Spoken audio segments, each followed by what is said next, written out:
guys, it's Review Hunter here, and I'm bringing you guys another review for Testament of the New Sister Devil, episode 6. So this episode picked up right where last episode left off.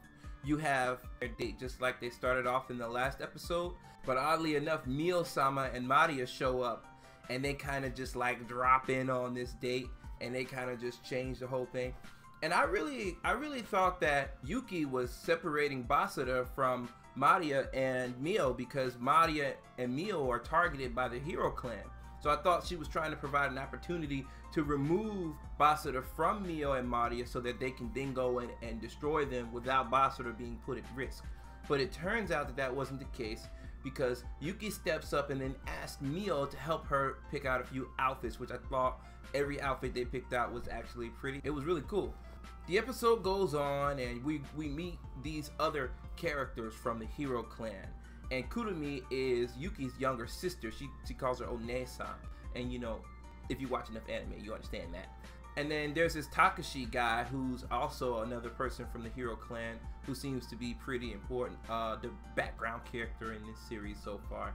So basically they're setting up for this final battle. They're not gonna fight to the death right now. We see some interesting powers.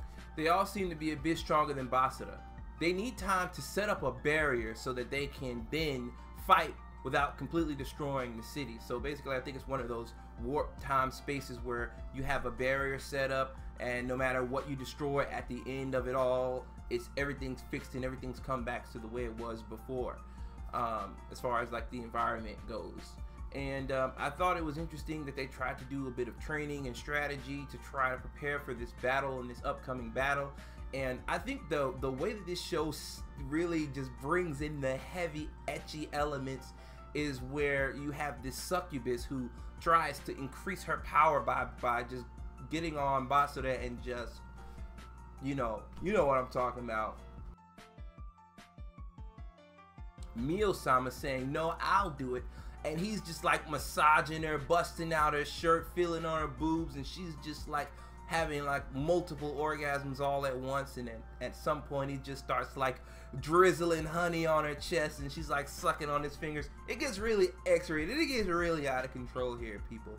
So I will say that if you're into that, you definitely want to buy these DVDs, because the censorship is pretty legit. It's too legit to quit in this episode right now. So yeah, the episode leaves off with Mio and all of Basara and these guys from the Hero Clan. Everybody's getting ready to go into this fight. So at the beginning of the next episode, we're going to see this fight kick off, and we saw that this guy who was Basara's friend, who turned out to be this demon, basically said, we're only in this together right now because we have mutual benefits, and if you can't protect Mio-sama, then we're going to come in and exterminate your friends from the Hero Clan. If you can't keep her safe, we're going to come in and do them nasty at the last minute.